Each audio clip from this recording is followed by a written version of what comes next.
Good evening, everyone. Good evening, sir. Hi, and everybody's on mute. Can I see a couple of ma'am? Good evening, good to see you. Good evening, good evening. Hello, how are you? I'm good. We'll begin in the next 2 minutes. There are many in the waiting list for joining, so I think let's just give them a minute more and then we can start.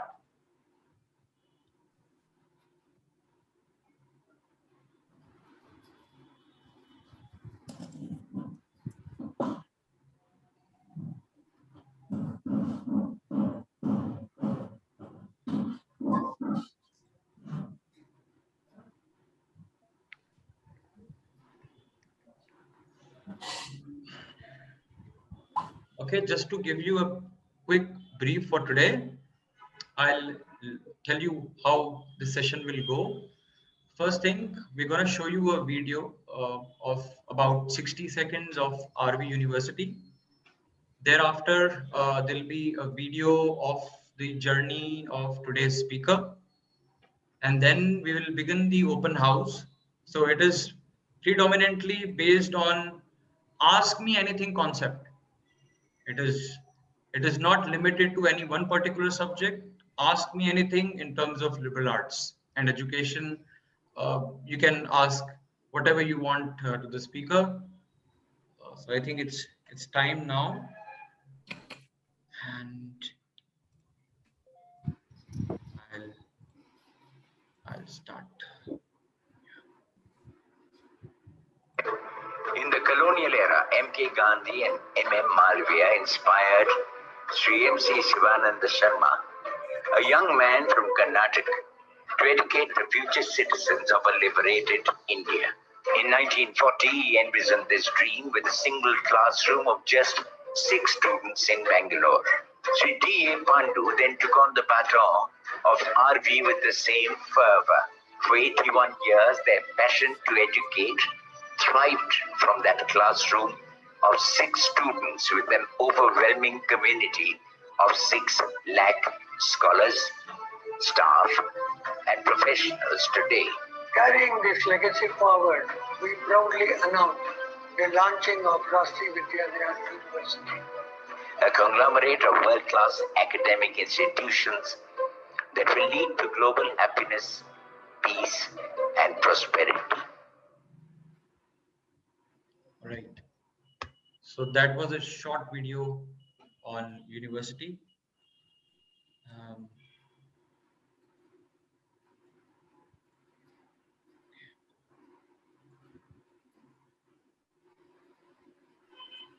All right, so before I show you the next video, let me give you a little brief on today's speaker, Dr. Piyush Roy. I would also request you to kindly switch on your camera. Let the world see you through lens in the current scenario, and maybe in face-to-face later. Okay, so Professor Roy is the Dean of School of Liberal Arts and Sciences at RV University. He's an Indian National Film Award winning critic columnist. He's an international author. He's a poet. He's a curator. He's a filmmaker. And he's a professor in film media and the philosophy of aesthetics. Before I hand it over to him, I will also show you a small video which is there on his website.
Piyush sir,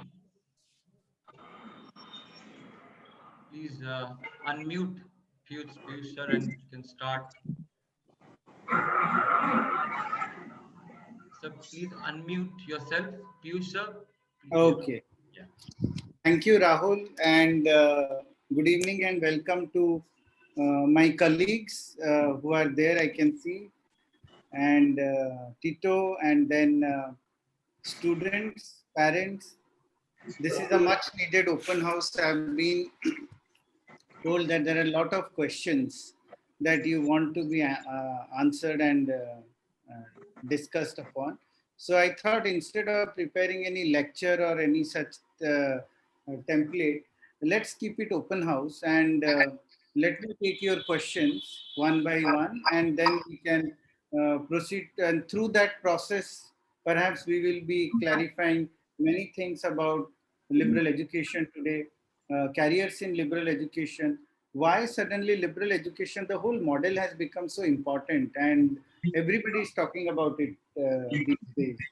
So these questions, and then also we look at how different or how is it vis-a-vis traditional degrees, traditional evaluation systems, and traditional conventional 20th century journeys in our whole experience of learning and growing. So over to Rahul or Tito, I guess. So I am Uh, here for the next 50 minutes. Ask on. Thank you, sir. Good evening to all. Thank you, Rahul. Good evening, Dr. Piyush. So on behalf of the student community, without uh, uh, delaying anything further, we would like to start the interviewing the dean with a certain question or series of questions which have received from the student community, which is related to liberal education or liberal arts and sciences. So allow me to start with a common question which we used to receive, especially from the parents. Uh, let's start with how this liberal education it differs from the contemporary education system which prevails in India. Right. Um, so broadly, the liberal education system is not something that is alien or it has come to us from outside.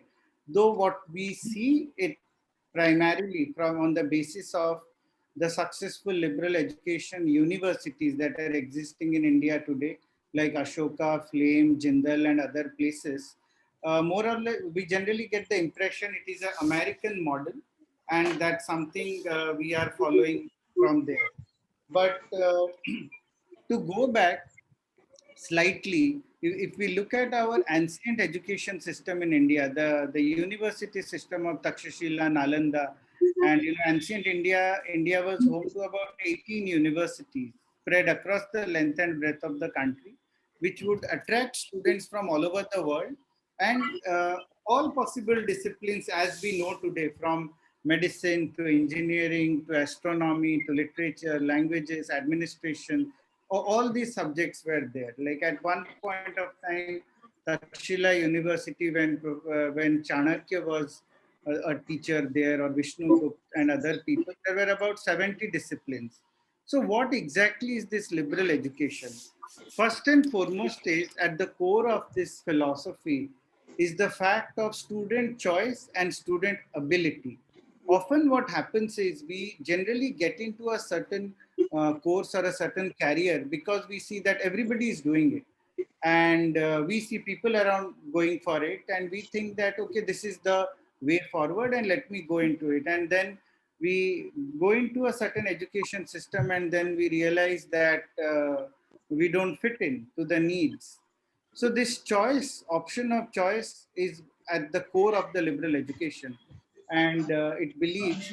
Now, how would you be able to do an informed choice? So what happens is when you come into a liberal education model of 3 years, on the first year, you will be given exposure to all the major streams of learning, streams from the arts, from the sciences, the behavioral sciences, natural sciences, social sciences, humanities. And then on the basis of your experience, you decide what you want to do, what you are good at. Because at the end of the day, You will only excel in what drives you uh, as a passion. And the times that we are in, with increasing competition, increasing other challenges of existence and other things, it's very important that at least the career that we choose is something that we are passionate about. So liberal education allows you an opportunity to consciously engage with all these streams of knowledge and then decide, okay, now this is what I want to do. So that is one thing.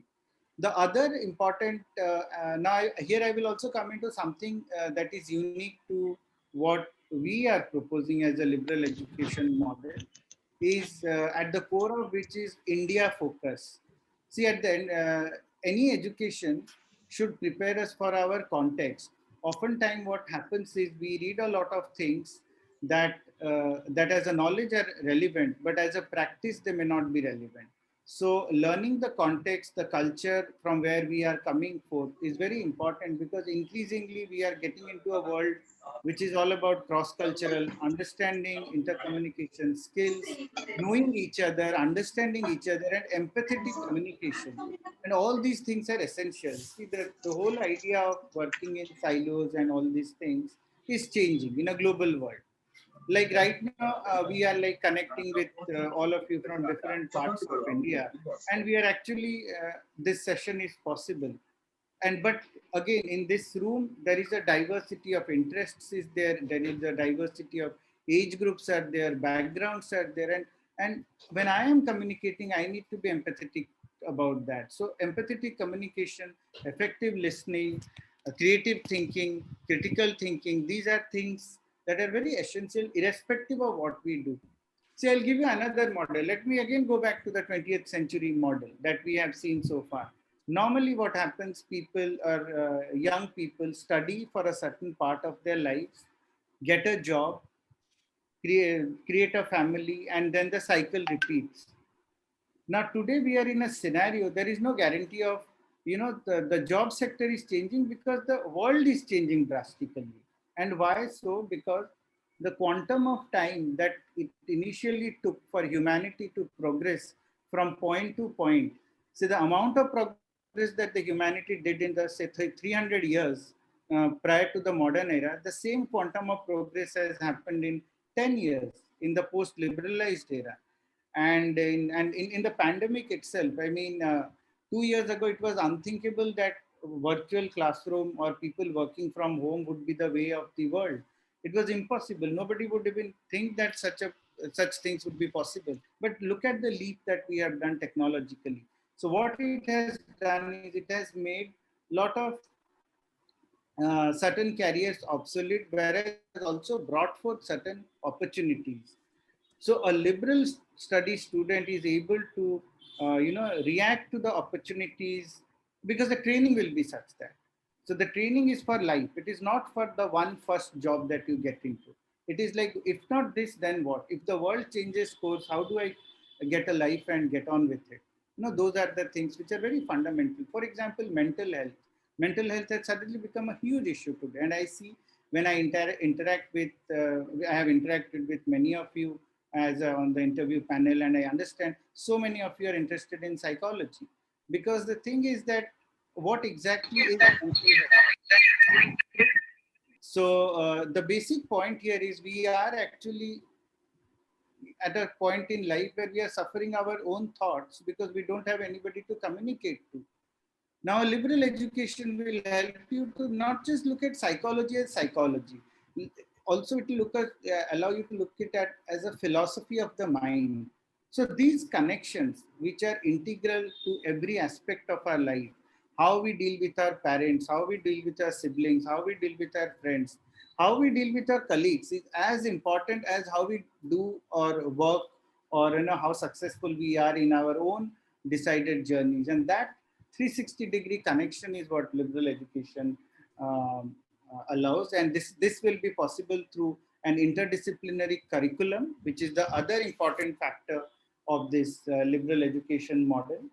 And then the next is the new age teaching methods, because the traditional method of teaching, taking notes, writing exams, it is not going to get us anywhere. Here we are going to, the classroom is where the teacher is going to be a mentor. And the teacher's responsibility will be to see what you are good at, help you discover further on that path, and make you respect you as an individual and help you achieve your full potential. We are not at competition with each other. It is not important whether you are first, second, third. I mean, these are all obsolete system of grading people. Personally, I believe examination is a methodology for testing failures or celebrating failure, not success. An end-term exam cannot decide your true worth or merit, what you are. And that's why, if you see, we have gone for looking at your SOPs and your portfolios, like what you've been doing in the last 4 years of your life. It is equally, it's very important to know the person. And that's why our whole selection process itself is different. So creativity enhancing evaluation will be there. End-term exam is there, but it will be only a 30% of the component. There will be continuous assessment. You will be continuously engaging, but the engagement will be keeping into mind the context that we are in. You are all a very visual generation. So knowledge is not only gained today by reading books. You can gain knowledge through reading, through watching relevant documentaries, watching films, and reading journal articles, which are a concise reproduction of knowledge, of a book knowledge in a smaller and a more relevant form. So there will be multiple forms of readings, multiple form of teachings and all this. So this in essence is the liberal education teaching model. Uh, Sir, though you have covered most of the queries which the students or the aspirants have raised to us, appending to that, what you have said, we have seen over the years many actuary as well as engineers who are brilliant, but they fail in their ability to communicate and commercialize an idea because they can't relate to the people they are dealing with. In this juncture, how this exposure through liberal education can prepare a candidate and as a whole in the development of a person. Right. See, again, when you say that somebody, see, engineering, medical, law, these are all very essential careers. And they are essential. I mean, they are integral parts of the whole society building process. And they have a certain process towards the learning mechanism. But if you look at even places like IIM Bangalore, IIT Kharagpur, the premier institutes in engineering, and they are also introducing a liberal curriculum. Like IIM Bangalore is starting a liberal studies program. Why? I'll tell you. Traditionally, when most of us got a job, and most people, if you look at our parents' generation, they retired in the same job. And this job was in the same place, often in their own state, in their own city, or at the most they would do travel maybe the nearest big metro is where they got employed, and that's how life was. But today it is not like that. I mean, when even as students we are traveling, crisscrossing, looking at a dual degree program somewhere abroad. And look at the workplaces today. There is constant churn happening, new people coming in, new old people are moving into different other zones. This nothing is fixated. So that's one of the reasons why this traditional outlook to just being, see, because and when you change place, see, when you take a person from a context and put him in another context, it's very important for him to know about that context. For example, let me give an example. Suppose there is a kid who comes from a middle class family in Bhubaneswar. He has his own training, he understands the Odia culture and all that, and then he gets a job in, say, Bangalore. Now, Bangalore, he comes and interacts with students coming, colleagues from different parts of India. They might be from different faith traditions, different interest traditions, different identities. And then this is an exposure for that person. And now then he does performs well and is given a abroad posting. For example, he's given a job in UK. Now, UK is a place which is a low contact culture. India is a high contact culture place. So there you don't go and say, don't ask people about their personal lives and other things. You don't, there is a certain distance that is maintained which doesn't happen so much in India. We are always into each other's space, and that because we are a high contact culture. Now that person, when he or she goes there and then comes across these differences, if he or she is not trained about the cultural sensitivities that another country's culture requires, he will be a misfit. I mean, because tomorrow work is not just about what you are doing. It is all about how you are able to collaborate with people around you, people with diversities. I mean, diverse interests and so many other identities and other things are there. Sexualities are there. We need to be mindful and respectful of all these things. And so how will that happen if you're doing only for a traditional engineering curriculum will only teach you say mechanical engineering, chemical engineering, or whatever is the specialization.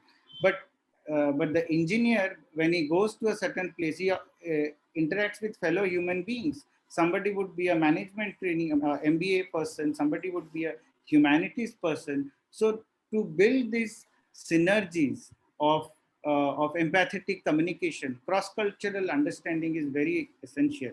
I would like to share one anecdote here. This was something shared by to me in one of the workshops at IIM Ahmedabad that I had done about working abroad. So there was this lady advertising executive, and she was sharing this incident. See what happens in India when you call for doctors or medical meets and gatherings. It is very natural for organizers to gift a clock. So why do they give the clock? Because tomorrow the doctor in his own dispensary can put that big clock out there, and it is of relevance and usage. So they had a meeting with their Chinese counterparts, and after everything was done and all, so all the 16 doctors, they presented them 16 clocks, and immediately a pall of gloom descended in the entire room, because in their culture a clock is given when somebody dies. So like, so these are very little things, but when you interact with somebody from the Arab world, you interact with somebody from Spain, or you interact with somebody from Norway, and the way even within Europe, the level of openness varies from culture to culture. So how are you going to learn? Because today, by default, the nature of work will be such that you will be constantly thrown off your comfort zones, people the culture and you will be have to going and interacting with a colleague from France, a colleague from Africa, a colleague, irrespective of what discipline you are in, whether you are in the IT sector, whether you are making films, collaborative projects, research projects, whatever discipline you are in. So you will be interacting with people from different cultures, and that's why a global curriculum, a global perspective is very necessary, which again is integral to the whole liberal framework of education. So, can you please enlighten on few career options which is currently not existing, but might emerge in this decade by 2030 or so? Where this wisdom, the candidates or the students which are gaining through the liberal education will be applied. Yes, let me actually pick up the majors that we are offering, and I think that will be a good way to go about this in terms of one new career that has emerged in the recent past. Let's start with something history. Traditionally, we think history is very boring, and it's all about mugging up and learning of dates, and then and who fought whom, and then there is this famous song in Unpad, a very old movie of Mala Sinha and Dharmendra, where there is a song which says, "Sikandar ने porous से की थी लड़ाई, जो की थी लड़ाई तो मैं क्या करूं?" And what's the big deal? So two people fought. Why should I remember all these dates? But now look at how history is shaping our political discourse. Today, politics is all about history. What which government did, what which leader did, where what mistakes were done in 1947 or not done. That is coming. So political discourse is shaping up a lot of the content there is being shaped up by history. Look at biopics, which have come across as a huge genre in the last 2-3 years of. I mean, there are already 10 biopics are out this year across languages and internationally also. Historical fiction. See, if you want to know what is the most popular genre in the circulation in the market, do go by the displays at the airport counters. So when, especially they're the great yardstick for getting an idea what genre is selling. So if you stop by any airport, you will find three category of books: mythology, historical fiction, and self-help. So all these is a good historical research will help. This is history synergizing with films, synergizing with literature and languages, translation. The more we become a global culture, the more we start connecting with people from different areas. Translation is going to be very important. See, 2-3 years ago, Bollywood was the #1 film industry in India. After Bahubali, the Telugu and Tamil cinema have taken over. They are the #1 film industry now. Bollywood is no longer #1. And how was it possible? Because if you look at the OTT boom, a lot of the content that is being watched is all films from Telugu and Tamil, which are either dubbed in Hindi or through subtitles, are accessed through OTT platforms. Who is writing these subtitles? Who is doing the dubbing? So the huge career has come out in translation studies, translation dubbing, the translation of vernacular literature. I mean, today we are seeing so many writings from other languages being translated to English. So this is another new culture career that has come up in literatures and language studies students.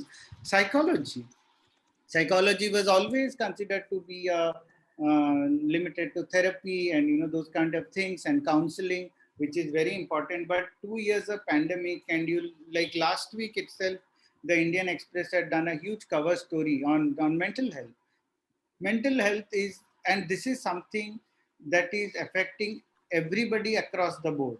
It is not just young people, working professionals, older people. Suddenly we are forced to be with 3-4 odd people, like day in and day out, and that is creating new issues. And where we used to go out, and that used to help us de-stress, meet, and not bring the stress back to our own family.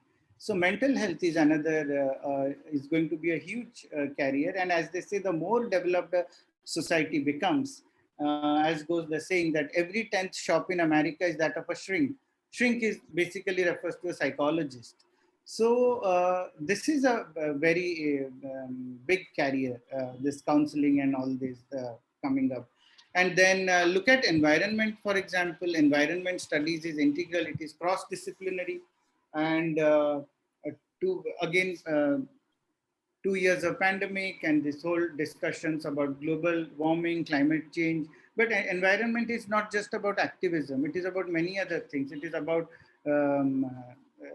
recommending things, doing initiatives, research, and many other things. I mean, environment activism and environment documentation is an integral carrier. I mean, you look at all these channels like Nat Geo and which are there, and there's so much of good content is happening out there.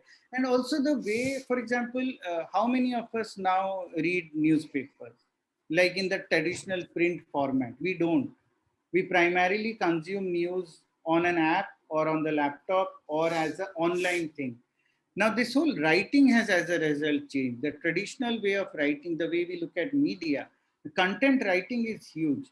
Now, irrespective of what you do, irrespective of, because increasingly the one platform that will help you engage with all your future partnerships, your future clients, irrespective of job, is the online platform, is the website.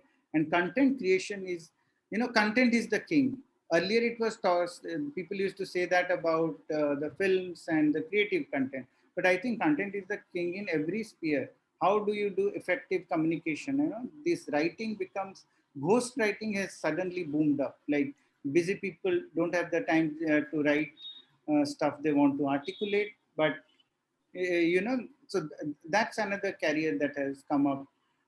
So just to like, then I was looking at this, NDTV had done one study about 10 careers that had picked up in the last 1 year of pandemic. Marriage therapist was one in that. And what would be the training of a marriage therapist? It will be psychology, it will be philosophy, it will be sociology, and it will be gender studies. Now, gender studies is coming so much to the front now. Now, we are now acknowledging at every space that how to communicate, and all those sensitivities. With more and more women entering every field, there has to be. It is changing a lot of dynamics. Like in my film, Pleasures, Prejudice, Pride, and Indian Way of Filmmaking, an international critique says, had there been more men writing about film criticism in the West, they would have been far more kinder to melodramatic Indian content than male critics. Because male critics kind of privilege action, violence, and that's why Korean, Japanese, and those kind of cinema realism.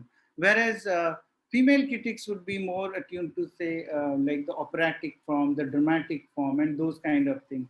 So all these things are there. So gender studies is something that now in big companies they have something called an abilities officer, and also they have people who are looking at gender sensitivities as part of regular work culture activities and other things. Now that's somewhere again where I find a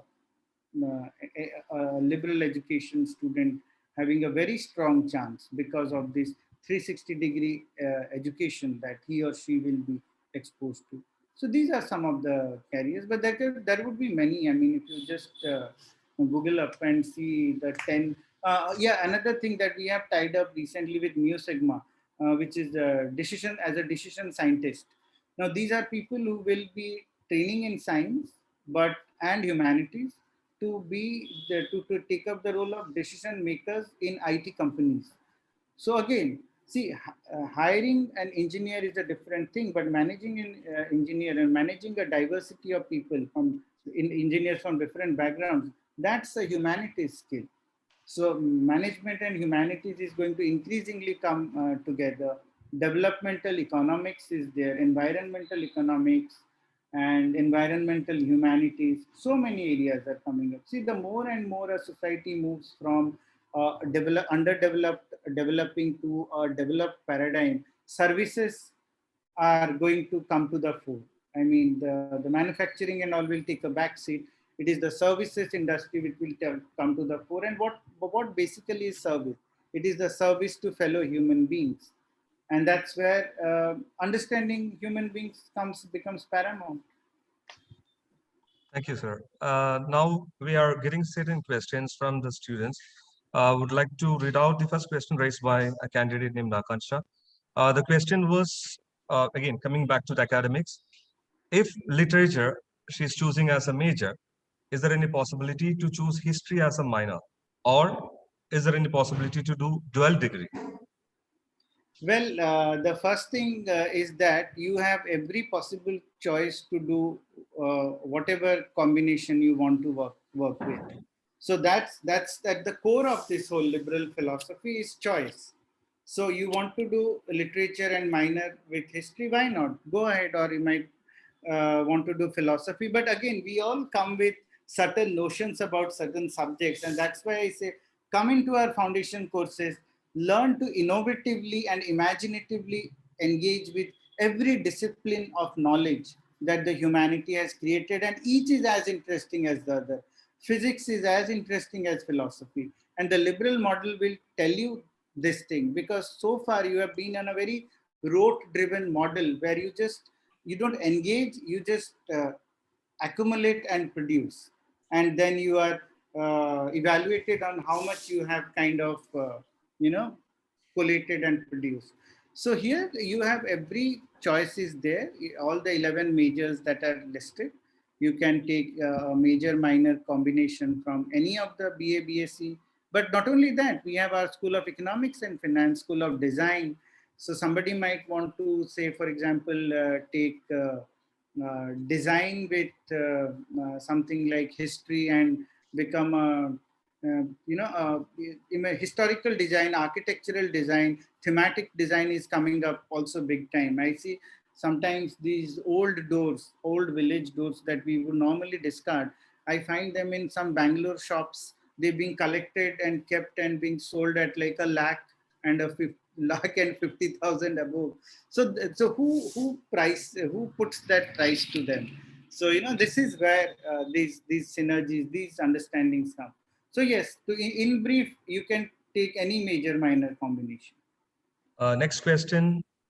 Two candidates have raised a similar question. One is about the internships option. Another one is a societal immersion programs, whether the students are participating any activities of NGO or any societal programs organized by RV University, and starting from the semester 1 or 2. Apart from that, is there any other internships they were supposed to do as a part of the curriculum?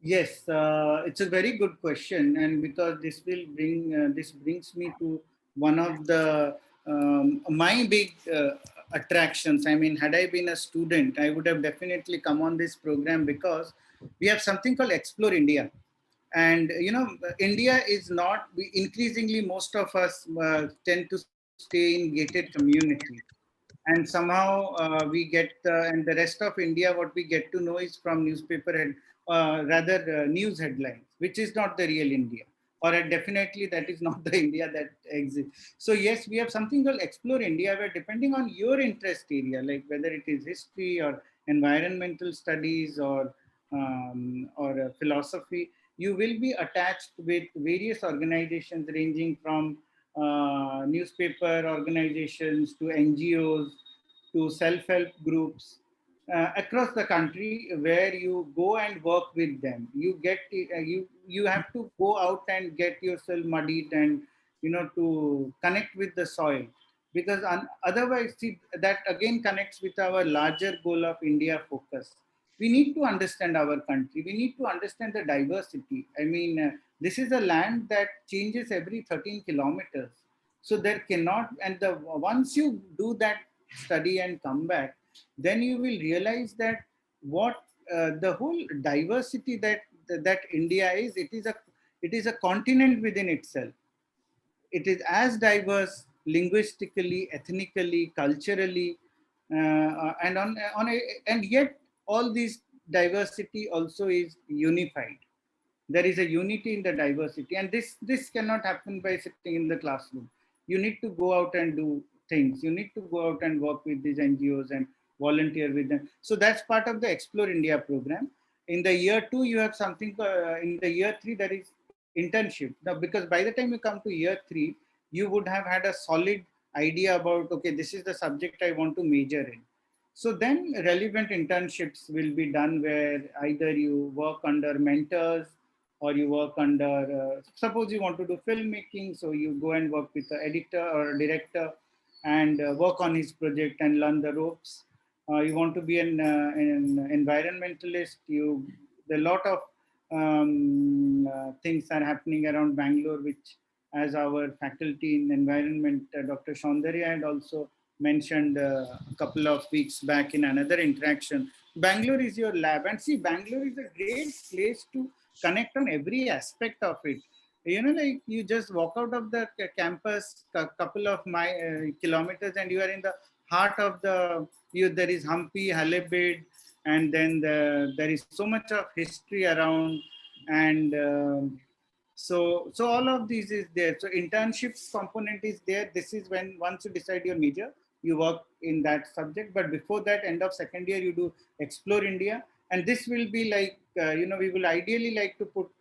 We have recently done an MOU with Highland Institute, which is one of the leading research institutes based in Kohima, and I would like our students to go and work in Kohima, in Nagaland, in Manipur, Mizoram. Know your Northeast. It's such a beautiful place, and there is so much to learn there. I mean, the largest rock festival that happens in this part of the country, that is the Hornbill Festival of Nagaland. So we would like our students to go and cover it. They do photo shoots, do films on it, and so all these elements will be there. And that apart, we will be constantly having a lot of live events, because as I guess most of you would be aware, we have already launched a call for the Teen Indie Film Awards, which is the largest competition for student filmmakers, school students, basically in the age group of 14 to 18. So once you come on board, once you join the campus, the events like these are to be curated, driven, organized. It's all going to be done by you. These are the platforms that are there. That apart, we would encourage you to create student societies and establish your own networks. Bangalore is a great place to network. Some of the best scientists, writers, cultural icons are all staying in Bangalore. So you can definitely connect with them. So there is ample opportunity there. I mean, it is and it also has one of the longest food miles in terms of diversity of food and other things. So yes, there will be a lot of hands-on things. See, the whole liberal education is, remember, classroom teaching and all that is there, but experiential learning in every discipline, irrespective of the course, is at the core of it. You will be doing a lot of hands-on things throughout. It's just not like end of the year or end of the semester. It will be a continuous expectation. Thank you, sir. The next question is raised by Ms. Tisha. There are two questions from her. Uh, is there any possibility for a candidate, along with our foundation plus major plus minor combination, is there an option to choose an additional minor? Well, who is stopping you from learning? So, if you can do it, then yes, why not? There is that, I am sure all of you would have seen Three Idiots. And there is a scene in it where Amir Khan is seen sitting in every class possible. And his idea is that कि मतलब ज्ञान तो हर जगह बंट रहा है, थोड़ा थोड़ा मेरी झोली पड़ जाएगा. So that should be the policy. I mean, I would really encourage you to be part of the seminars that are happening in other schools, other disciplines. If you can manage your time and do it, then why not? 140 is the minimum credits required, but you can go for 150, 160. Go for it if you can. Next question is from Mr. Somashekar. His query is related to what are the career opportunities under Indology? Okay. See, Indology is something how Europe or the West kind of looked at India. So that was called the study of India. Now it is, in a way, it is a bit of an oxymoron. You will ask then why, being in India, we are doing study of India. We have to do that because we have stopped studying India. We have stopped studying about ourselves, and we are gathering knowledge about everything else other than us. So Indology uh, comes with ancient study of ancient Indian history. It comes with the study of Sanskrit as a language. And see, because Sanskrit, um, if you purely see it from a research perspective, in Sanskrit, there are some of the very valuable texts of science, of philosophy, of literature. All these works, you will be able to access them. I mean, look at this great work of, I think, Leelavati, which was done by Bhaskaracharya. It was a great commentary on the sciences. And who does it name it after? He names it after his daughter, this great treatise on science study. See, that's the connect, because at the end of it, it's like the human connect is there. But yes, Indology also will enable you for higher research, because there are a lot of Indology departments across Europe, in the US. And if you are looking at a doctoral career in that with full funding and other opportunities, Indology is huge in the, if you pathway that you are looking at is academic, like going into a master's or a doctorate program, definitely this would help. If you and we are tying up with some of the leading universities in Europe on for research partnerships. So that's where it will help you. And also the other thing that is unique about our program is that normally it is the master's students and the doctoral students who are given the opportunity to help or join in an existing research program of their faculty. At Solus, as an undergraduate student also, you will be given an opportunity, if you can and you are interested, you can be a part of an ongoing project by any of the faculty member in whichever area of that's of interest to you.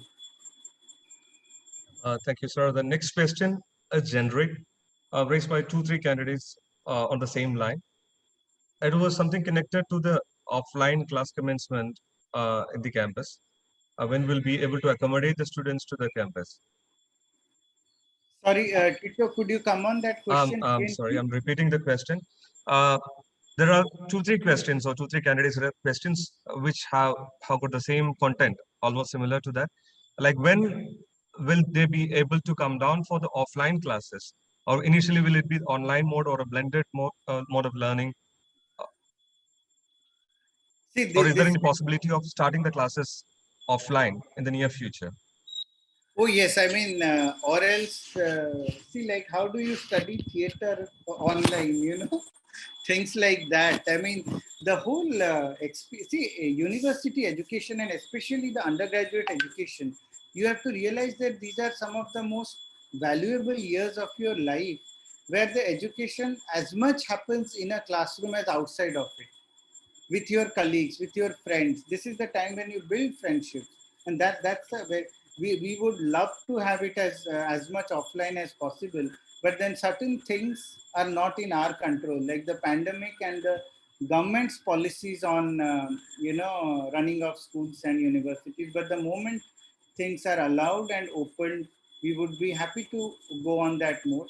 But by the likelihood of it and this whole threat of the third wave coming in and all that, so possibly we might have to start on an online mode and then go into blended, and hopefully by the next semester we all should be together.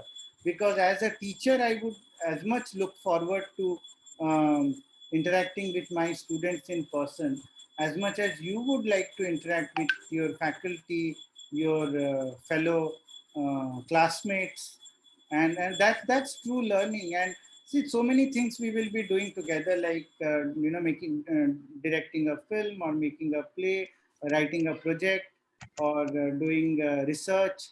These are all collaborative work. So definitely, I mean, that's the way eventually, and that's the only way as how I see it. Yeah. So the next question, again, contemplating it as related to psychology. How a BSc psychology, which is offered under the conventional degree module, differs from the psychology majors, which we are offering in a liberal mode of teaching. See, the reason why we are calling psychology a BSc and not a BA, because there is a practical component to it. And you will be having some of the best faculty with experience in running.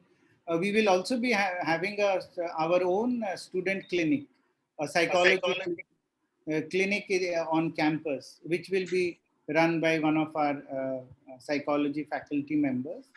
And so there, because of the science component to it, there is a practical component to it. That's why we are calling it BSc. So if you see all the subjects that come under BSc have a very strong practical component to them, be it studying of psychology and mind sciences, or for that matter filmmaking or environmental science, which all involves lab work and other things. So that's how it will be, and we will be very much looking at the emergent needs of psychology in the world that we are in, and to further tackle these questions, next week same time we are having a discussion, an interactive webinar with another professor, a very senior professor of psychology, on the subject of studying psychology for emerging careers in caring and mental health.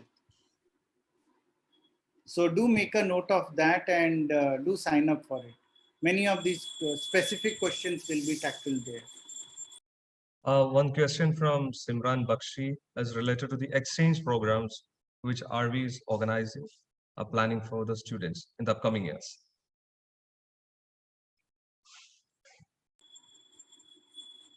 Yes, so the exchange is like, so we have some tie-ups with various partner universities, and more MOUs are being done. We have already done with Siena College, New York, and then Essex, University of Essex, and many others. There is the Sophia University is there. So what happens in an exchange program is, once you suppose you have signed up for Indology, and then we look at the curriculum that is offered, or the subjects, the courses the Indology student has to do, say in a University of Essex. So we do a mapping of it, and some part of the thing that is offered there, a student goes and studies, depending on whether it is for a normally a semester exchange. But if you want to eventually go for something more like a dual degree, which means you do 3 years here and 1 full year there, and then you get a dual degree. So these are nitty-gritties to be explored depending on the various factors, like the financial cost. Sometimes European universities, more or less for one semester, bring in students at no extra cost. I mean, Erasmus fellowships and all that are there. But UK universities might want you to pay the balanced tuition fee and all. Again, it depends, like the amount of time you want to go to. For example, in film studies, the way I have planned it, because that's a module that I will be leading, is in the year 5, you either study in India and study about regional Indian cinemas, or you go on an exchange program up to an abroad university and study about Hollywood and European cinema. So these kind of things. So course by course. In history also the same thing will happen. You want to study European history, you might want to go and do it in a European university and take the Indian history modules here. So that's how a one semester exchange happens. And then of course there are the dual degree arrangements, which can be also explored accordingly. A question from Mr. Ashwajit. It's related to the careers under journalism. Is it provided or is it supported by RV University if you want to pursue the journalism as career? Yes, see, like what makes a good journalist? Actually, I've been talking a lot. Can somebody raise a hand and say, like, what is it that makes a good journalist? Ashwajit, yourself can raise a hand. Yeah, I would say collection of facts and authenticity, and the knack of delivering facts when it's required. Yes, Ashwajit. I mean, you got it very right. I mean, that's the way it was in the 20th century and in a traditional media studies, the way, because I am myself a IIMC pass out, Indian Institute of Mass Comm, and I have a long career in journalism and it still continues. I write columns. So, but like from my own experience of having worked with Hindustan Times, Times of India, Indian Express, being editor of Stardust, you know what, and the way I see today, journalism today is actually has become storytelling. I see Arnab Goswami competing with the best Saas Bahu serials. That's the competition. So if you look at what happens on prime time news across channels, you could be somebody might be shouting less, and there will be fewer supporting cast characters. But do you think it is any different from a show like, say, a Gum Hai Kisi Ke Pyar Mein, or any of these shows where one protagonist says something and you zoom on 5 faces? Same thing happens on the electronic media as well. So, if you want to be a good electronic media journalist in today's time, you have to be a good storyteller. But then there is also another reason. I mean, it's not purely a joke also. What I'm saying is, see, because the attention span of the readers is changing a lot, and that the hook needs to be there. So there has to be drama. So, but a good journalist is somebody who can bring in that human drama, and by doing a compelling, good writing, three fundamental skills are essential. One would be how are you able to communicate? Is your language and literature skills good? Because that's very important, like how you speak and what references you use and all. Then your study of human history, of the history of your context, because a lot of the times press releases will come, they will promise you anything under the moon, but which will not be true. And that's where the historian in you will be able to do fact checking. Facts are paramount, but how do you check facts? How do you get trained in the skills of checking facts? That's where research methodologies, which are integral foundation courses, are become very important. I'll give you another example. Once when I was a journalist with Stardust, we got a story about this film of Akshay Kumar and I think Kareena Kapoor, which also had a guest appearance by Sylvester Stallone. And the press release came saying that this is the first time ever the two of the biggest stars of Bollywood are collaborating with one of the biggest stars of Hollywood. And actually, some of the newspapers took that story and published it. Some of the tabloids in Bombay published that. I don't want to name them. But then a colleague in my team pointed out that, but in the way back in the 1970s, there was this movie with Rex Harrison and Dharmendra. So, that's history. That knowledge is essential so that people don't see. So many things are today told about what Nehru did and all that. But if you really check, then you will know what is fact and what is fiction and what is concocted fiction. And, so, and see, at the end of the day, let us accept this fact that we journalists are also storytellers, because we have to how we tell it is becomes very important. And today's journalists also, I see there are while print and the traditional mode is there, the online media is there, and the camera media is also there. You can make your own documentaries and tell very compelling stories as well. So, and the liberal education, I guess, is the perfect training. I mean, there is no course today in a country that makes maximum movies. We don't have a proper film criticism course. And that's why the criticism or the review that we see is primarily talks about the heroes and the heroine or the star's performance. And it talks and they give story synopsis, but that is not film criticism. To be a good film critique, you have to have an idea of the philosophy of the context, the culture of the context, the dramatic art traditions. Why are we the way we are? The emotive traditions. Like, for example, what we see as a cultural output, any form. It can be a piece of bookwork, it can be a piece of poetry, it can be artwork, it can be a film. Every cultural product, every artistic product represents something from the tradition that it is coming from, and the traditions are shaped by the civilization that we are in. So these connecting of the back dots is very essential, and that's why I think the liberal education actually I see is the best study to make you a really good journalist. And then you can always go for fine tuning some of the skills on a master's program, or you can do that in a good internship and taking your skills further there. See, undergraduate education is always a stepping into something like a master's program after that. But yes, the grounding will be very strong. You will be a far better journalist if you go through this 360-degree foundation. The last question, which was raised again by two candidates, the difference between BA Film Studies and BSc Filmmaking. Well, in two simple lines, a BA film studies student will train to become a film critic, film researcher, film historian, or a film teacher. Whereas a BSc filmmaking pathway will lead you to becoming a filmmaker. It could be a short filmmaker, fiction filmmaker, documentary filmmaker.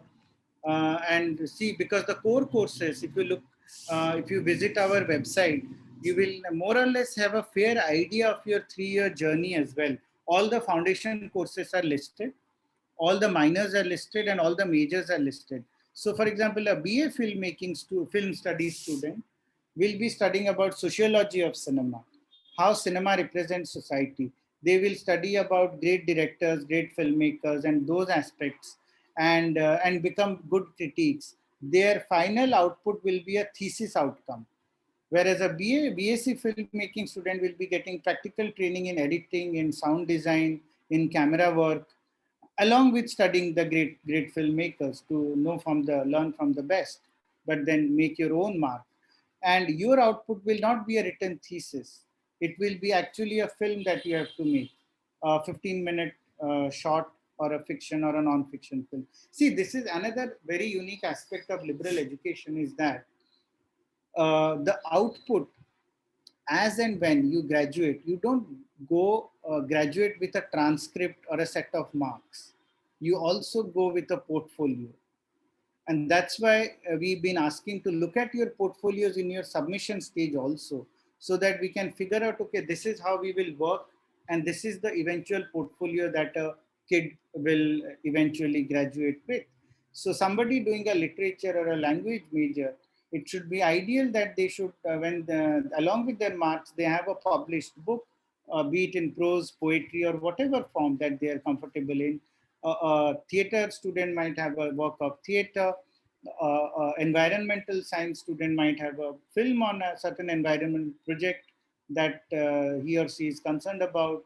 Same thing. So it could be a film form, it could be a thesis form, it could be an artwork, it could be a book, it could be part of a research project where you work with a senior faculty. So many possibilities are there. So your marks, as I said from the very beginning also, we relate to you as individuals. We relate to you as people who we learn, we respect. I mean, there is no, a student will not be patronized under a liberal model.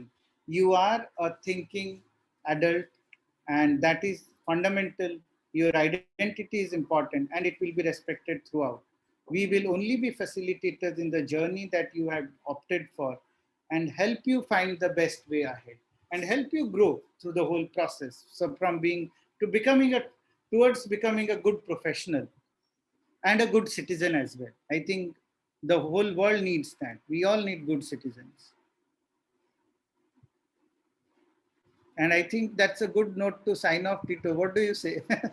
Yes, sir. Thank you very much for spending a time, a valuable time. And we believe and we are certain that this would have satiated the quest of knowledge and wisdom of the participants for sparing close to an hour with us. And to the participants, we thank you, each and every one of you, to be a part of this event of episode of online event of RV University Liberal Education season. It's number 5. We are coming up in the upcoming week with the other sessions related to particular majors and minors. So stay connected with us. With a note, signing off. Thank you all. Thank you, sir. Thank you very much. Thank you, sir. Thank you. Thank you for Thank coming. you. I would request both Rahul and Tito to perhaps share that long note that I just prepared on all kind of FAQs around liberal education with all our participants. That I guess will be of a good, big help to them. And thank you for your questions. I enjoyed, but I hope that eventually we will be able to have these discussions in a non-virtual mode, in a proper classroom. That's what a university is for, and many of you there. And let me just introduce my colleagues are also here. The Associate Dean of the school, Dr. Lakshmi Arya. She is a historian and a philosopher and a poet. See, everybody here is doing multiple things among the faculty. Then there is Dr. Saundarya Iyer. Many of you would have been interviewed by her. She's an environmentalist.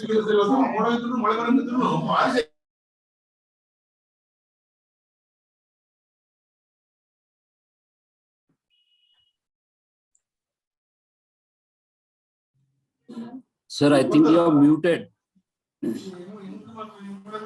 Someone has muted everyone. Acha, so I think I hope you were there when I was introducing my colleagues, right? So first I was introducing the Associate Dean, Dr. Lakshmi Arya, who's a historian and a poet and a philosopher, and Dr. Saundarya, who's an environmentalist, but also her areas of interest are developmental economics, gender studies, and Professor Krishnappa, again, many of you would have met him during our interview sessions. He's a multi-talented person, and his areas of expertise ranges from the defense studies to strategy studies to philosophy.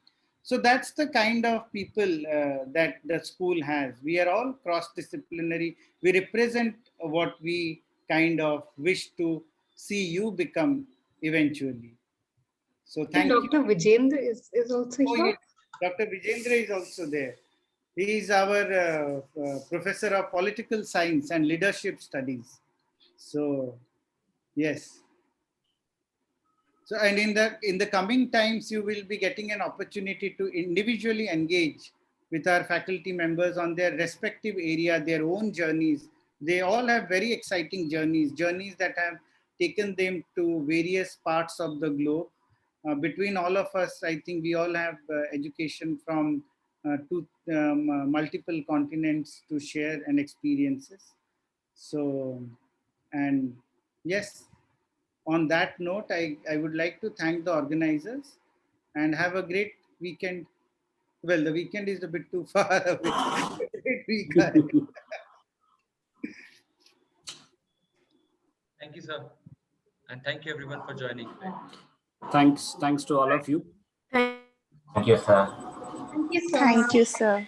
Thank you, sir. Thank you, Thank sir. you. Thank you, sir. Thank you.